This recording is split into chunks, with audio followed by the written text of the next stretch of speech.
Selamat pagi dan salam sejahtera untuk kita semua. Perkenalkan, nama saya Seprianti BRC Tepu. Saya mengajar di SMP Negeri 2 Pino Selatan, Kabupaten Melawi, Provinsi Kalimantan Barat. Sekaligus saya sebagai mahasiswa PPG Bat 2 tahun 2023 di Santo Fransiskus Assisi Semarang, dengan nomor peserta 910085161033. Saya akan melaksanakan video praktik pembelajaran PPL 1 dengan tema Sakramen Baptis. Terima kasih untuk dosen pembimbing dan guru pamong. Berkat bimbingan mereka, saya dapat melaksanakan praktek pembelajaran pada hari ini.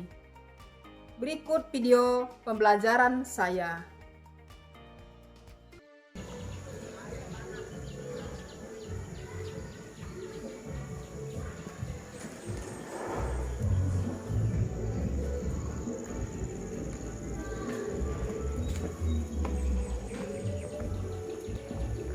Selamat pagi anak-anak. Pagi. Apa kabar? Luar biasa. Pada hari ini kita belajar tentang sakramen baptis. Baiklah, sebelum mulai pelajaran kita berdoa dulu. Pada hari ini giliran siapa yang memimpin doa? Saya, Bu. Ya, silakan. Marilah teman-teman sebelum kita belajar, kita berdoa. Dalam nama Bapa, Putra, dan Roh Kudus. Amin. Ya Allah, terima kasih dan ketemu untuk hari ini.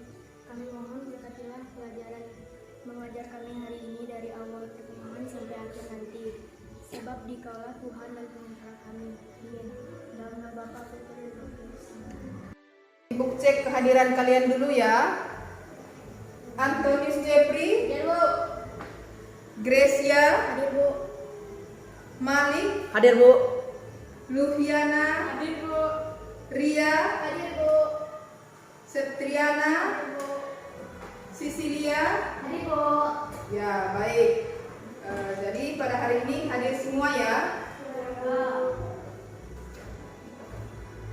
Masih semangat gak hari ini? Masih. Ya, kalau masih semangat, coba kita dulu tepuk semangat dulu ya. Ayo, silakan berdiri. Tepuk semangat.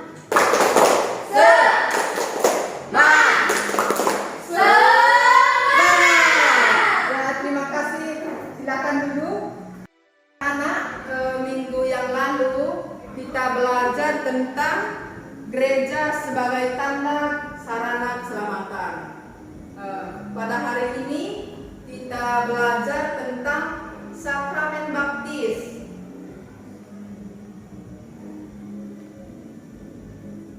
Tapi jangan lupa fokus kita pada hari ini tentang sakramen baptis.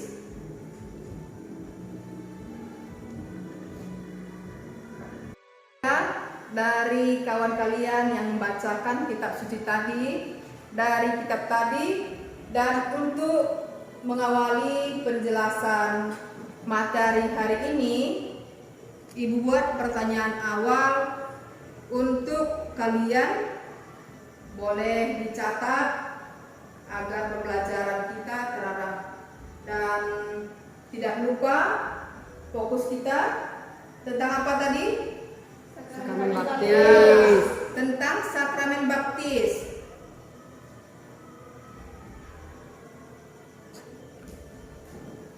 Kita lihat sama-sama apa yang dimaksud dengan sakramen baptis.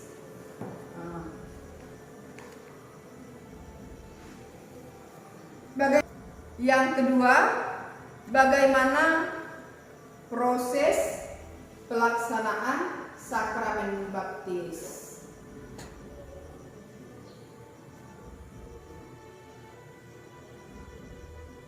Yang berikutnya, apa saja tanda dan simbol sakramen baptis yang kamu ketahui.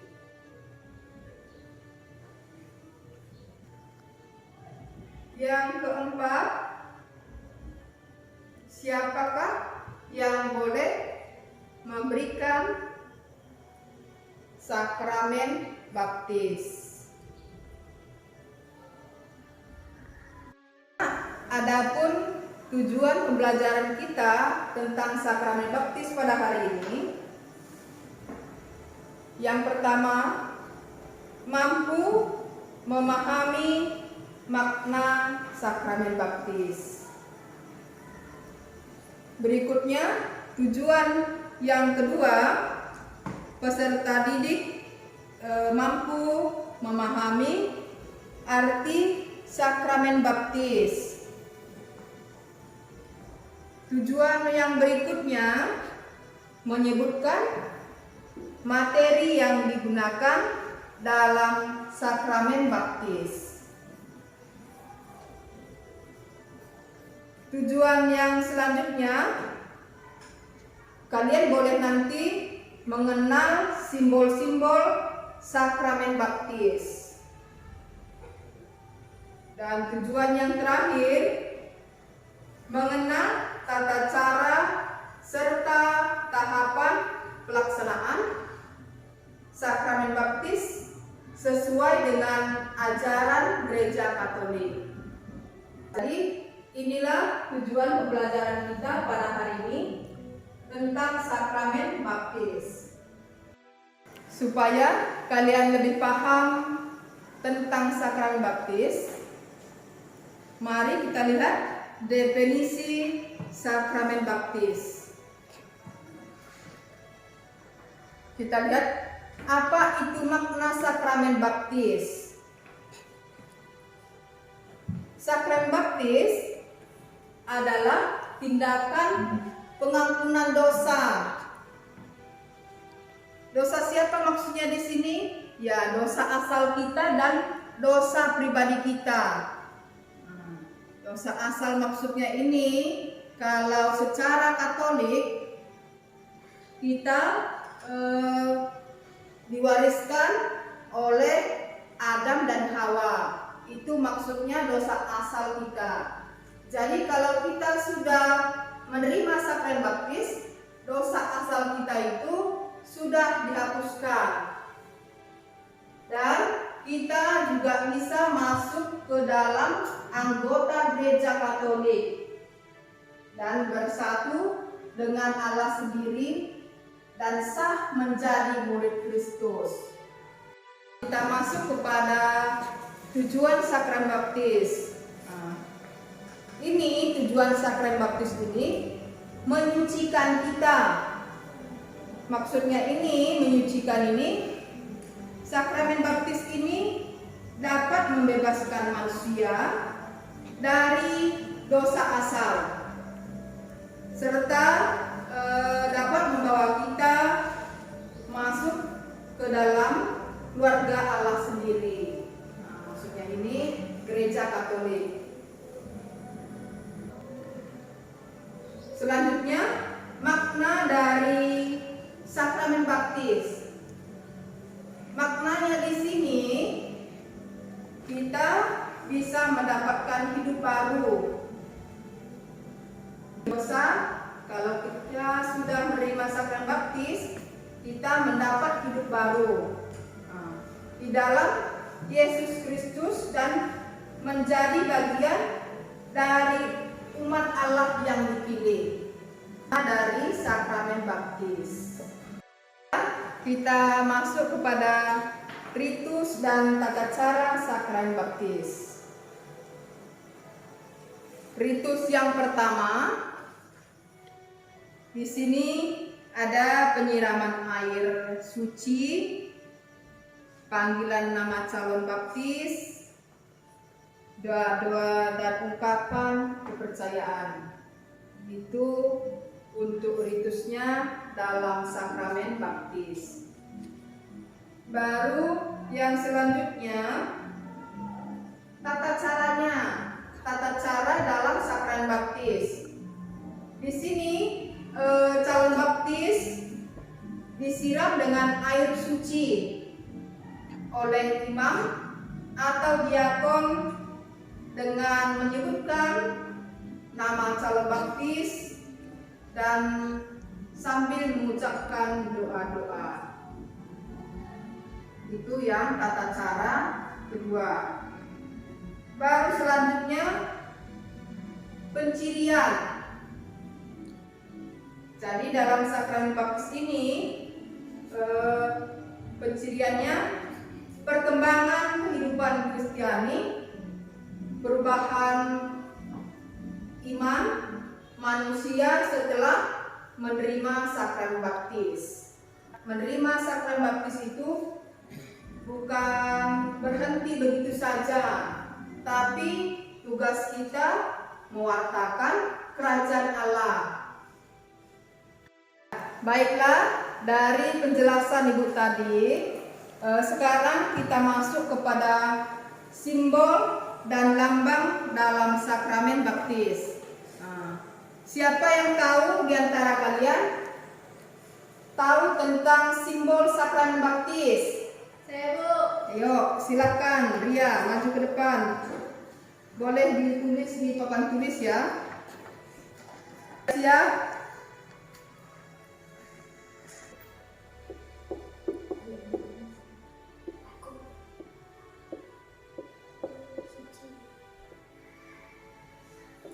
Ayo, siapa lagi yang tahu? Saya, Bu. Boleh. Kalau salah ibu nggak hukum ya.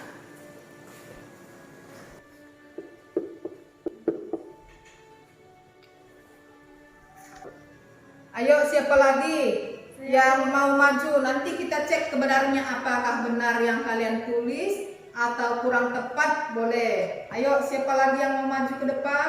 Saya, Bu. Ya, boleh, Triana.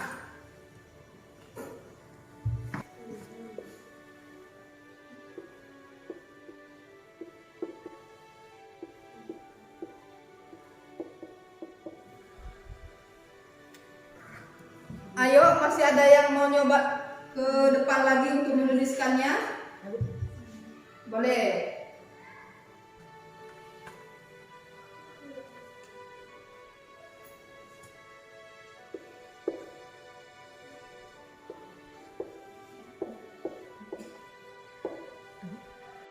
Baiklah, terima kasih yang sudah tampil tadi ke depan menuliskan simbol-simbol di dalam sakramen baptis. Sekarang coba kita lihat apakah sudah benar atau kurang tepat yang kalian tuliskan tadi. Kita lihat sama-sama. Baiklah, kita lihat sama-sama. Di sini simbol dan lambang dalam sakramen baptis itu, yang pertama itu air suci. Kita lihat sama-sama apakah teman-teman kalian tadi ada menuliskan air suci? Ada. Oke, bagus ya. Air suci ini disimbolkan sebagai pengampunan dosa, pemurnian, pembaharuan kehidupan calon baptis. Ini simbol dari air suci di dalam sakramen baptis. Yang berikutnya, simbol dan lambang dalam sakramen baptis, lilin. Coba kita lihat, apakah ada teman-teman kalian tadi menuliskan lilin? Ya, betul. Lilin ini di dalam sakramen baptis atau kepercayaan umat Katolik disimbolkan sebagai cahaya Yesus Kristus yang hadir untuk membimbing calon baptis dalam kehidupan kekristenan. Makanya jangan heran kita kalau di dalam penerimaan sakramen baptis ada di bawah lilin. supaya kita nanti setelah menerima sakramen baptis itu dapat menjadi terang. Terang bagi siapa? Ya, bagi sesama umat manusia. Baru selanjutnya simbol dari sakramen baptis juga ada itu jubah putih. Dalam sakramen baptis, kain putih atau jubah putih. Kita lihat apakah ada tadi kawan kalian menuliskan kain putih? Ada. Baik, terima kasih. Di sini jubah putih atau kain putih ini disimbolkan sebagai tanda baru kehidupan kekristenan yang murni setelah ditebus oleh Yesus Kristus. Inilah simbol kain putih di dalam sakramen baptis. Kita lihat mengapa penting sakramen baptis dalam agama Katolik. Karena sakramen baptis ini kita dapat bersatu dengan gereja. Jadi melalui sakramen baptis ini kita menghubungkan setiap individu dalam keluarga iman yang lebih besar, yaitu gereja Katolik. Makanya penting sekali di dalam kehidupan gereja, khususnya gereja Katolik, menerima sakramen baptis. Dan berikutnya lagi pembebasan dari dosa asal.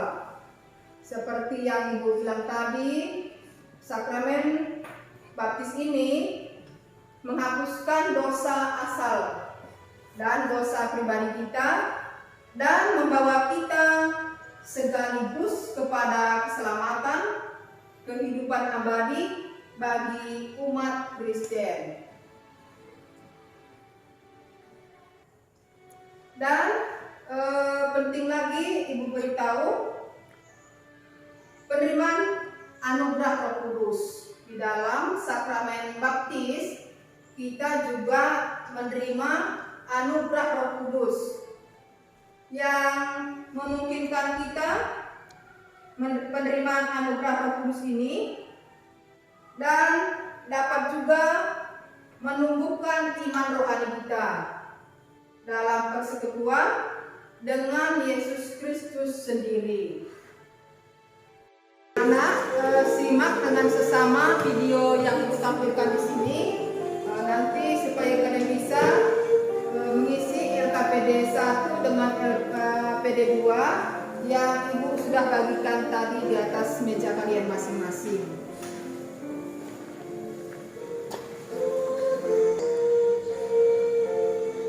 Inilah proses sakramen baptis.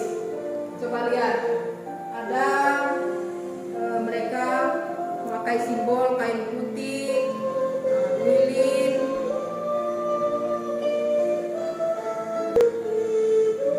seperti yang kita bahas bersama tadi, dan kalian tulis juga ke papan tulis masing-masing tadi.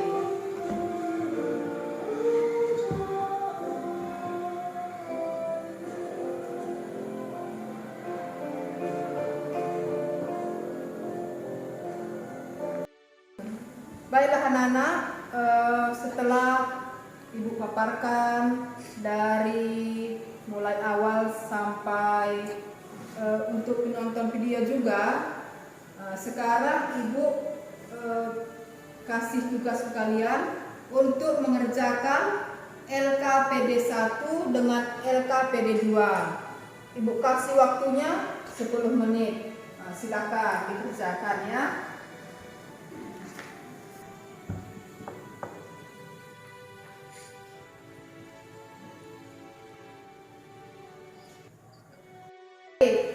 Setelah selesai LKPD 1, sekarang boleh kalian lanjutkan mengerjakan LKPD 2. Yuk silakan.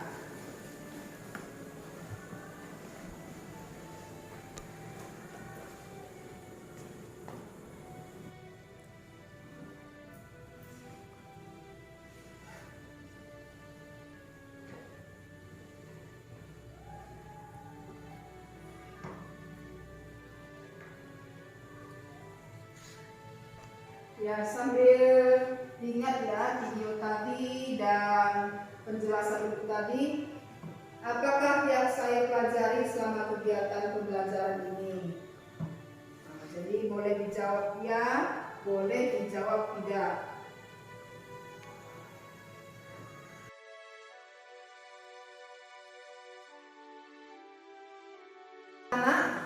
Sebelum Ibu memberikan penugasan ke dalam kelompok, mari perhatikan gambar-gambar berikut ini dulu ya. Coba silakan lihat.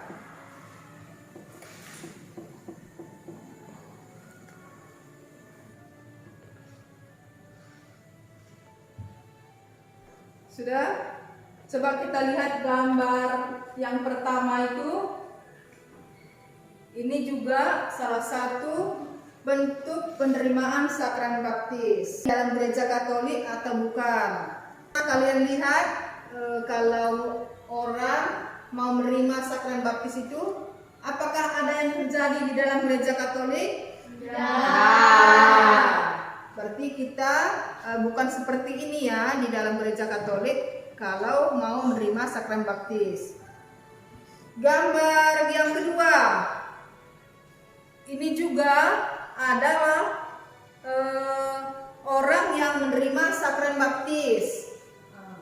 Coba kita lihat, ada nggak yang terjadi di dalam gereja Katolik seperti gambar yang Ibu tampilkan ini? Ada. Perhatikan benar-benar ya. Apakah ada kita mengalami seperti ini kalau kita menerima sakramen baptis? Tidak. Ya, berarti kita itu ya bukan di dalam gereja Katolik ya. Berikutnya gambar ketiga. Ini juga salah satu gambar orang yang sedang menerima sakramen baptis. Yang ketiga ini pernah nggak kalian lihat di dalam gereja Katolik? Pernah. Baik. Seperti inilah penerimaan sakramen baptis di dalam gereja Katolik yang pada nomor 3. Kita sekarang masuk kepada diskusi kelompok. Nanti kalian ini Ibu bagi menjadi 3 kelompok. Menjadi 3 kelompok yang tadi Ibu simpan di atas mejanya.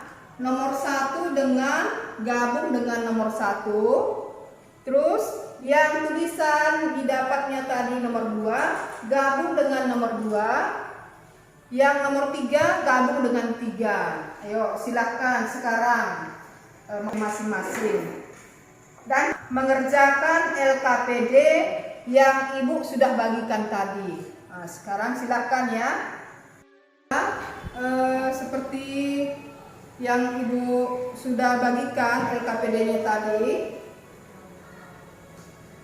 Adapun pertanyaannya, yang pertama itu coba lihat sama-sama. Apa yang dimaksud dengan sakramen baptis dan mengapa penting bagi umat Katolik?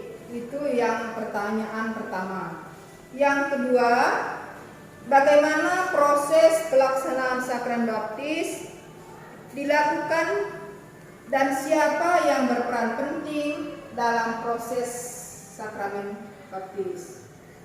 Yang ketiga, apa saja tahap-tahap sakramen baptis yang diterima oleh orang yang dibaptis? Berikutnya, apa yang harus dilakukan oleh orang yang telah dibaptis untuk menjaga dan memperkuat imannya setelah menerima sakramen baptis? Jadi sekarang silakan dikerjakan. Waktunya Ibu kasih 20 menit. Silakan. Nanti kalau setelah selesai dikerjakan, nanti perwakilan setiap masing-masing kelompok untuk mempresentasikan hasil kerja kelompoknya masing-masing ke depan ya. Ya, Ya baik, sekarang dikerjakan ya. Ayo yang lainnya dilanjutkan ya. Lalu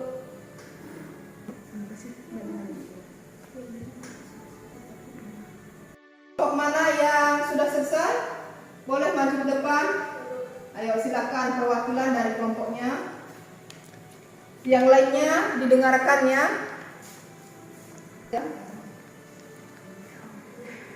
Ayo yang lainnya didengarkan.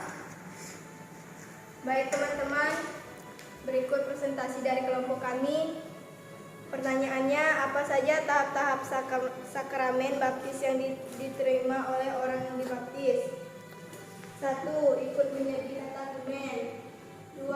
Siap menerima untuk dibaptis. 3. Menjadi anak Allah. 4. Hidup seturut gambar dan citra Allah.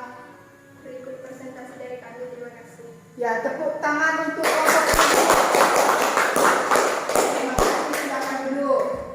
Ayo kelompok yang berikutnya. Kelompok Grace. Perhatikan ya kawannya yang di depan. Baiklah teman-teman, hasil dari kelompok kami. Pertanyaannya, apa yang dimaksud dengan sakramen baptis dan ada berapa sakramen dalam gereja Katolik? Sakramen baptis adalah sakramen pertama dalam gereja Katolik, menghapus dosa asal dan pribadi, memasukkan ke dalam anggota gereja Katolik. Sakramen baptis, Ekaristi, Krisma, obat, menyiapkan orang sakit, perkawinan, imamat. Sekian dari kelompok kami. Terima kasih. Kita kasih aplaus. Ayo silakan kelompok yang terakhir. Kami akan mempresentasikan dari kelompok kami. Pertanyaannya, apa harus dilakukan oleh orang yang telah dibaptis untuk menjaga dan memperkuat imannya setelah menerima sakramen baptis? Rajin ke gereja, tidak berbuat dosa, rajin membaca kitab suci, mengikuti kegiatan rohani. Ya, kita kasih aplaus untuk terakhir. Sekarang kembali ke tempat duduknya masing-masing ya.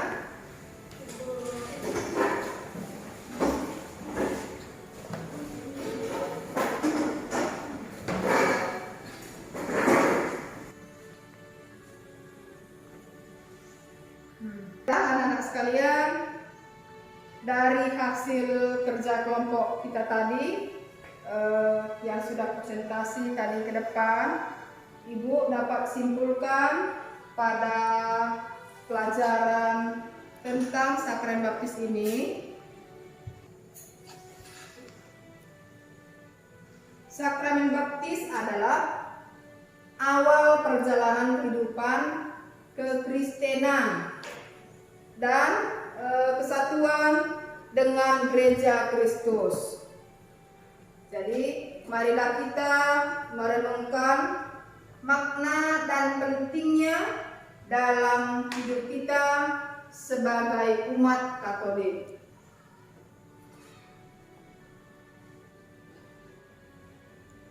Anak-anakku sekalian, Ibu berharap pembelajaran tentang sakramen baptis hari ini tidak berhenti di situ saja, tapi karena kita ini sudah menerima sakramen baptis semua, kalian menjadi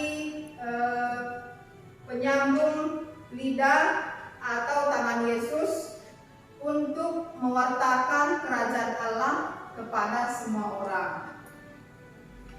Ibu berharap semoga kedepannya kita semakin seturut dengan kehendak Allah sendiri. Anak, untuk mengakhiri pelajaran kita pada hari ini, tapi jangan lupa ya, minggu depan kita lanjut dengan materi sakramen Ekaristi. Jadi untuk mengakhiri pertemuan kita pada hari ini, kita tutup dengan doa penutup. Hari ini giliran siapa yang untuk doa penutupnya? Saya, Bu. Ya, silakan. Mari kita siapkan hati kita untuk berdoa ya. Marilah teman-teman, sebelum kita pulang, kita berdoa. Mari kita angkat tanda kemenangan kita dalam nama Bapa dan Putra dan Roh Kudus. Ya Allah, terima kasih berkat-Mu untuk hari ini. Engkau telah memberkati kegiatan belajar mengajar kami hari ini dari awal pertengahan sampai selesai. Engkau yang hidup dan berkuasa kini dan sepanjang segala masa. Amin. Dalam nama Bapa dan Putra dan Roh Kudus. Amin. Terima kasih semuanya ya. Ya, Bu. Anak-anak, terima kasih ucapkan kepada kalian karena sudah mulai aktif dan semangat mengikuti pelajaran hari ini. Dan sampai jumpa untuk pelajaran berikutnya ya. Terima kasih, Tuhan memberkati kita semua. Amin.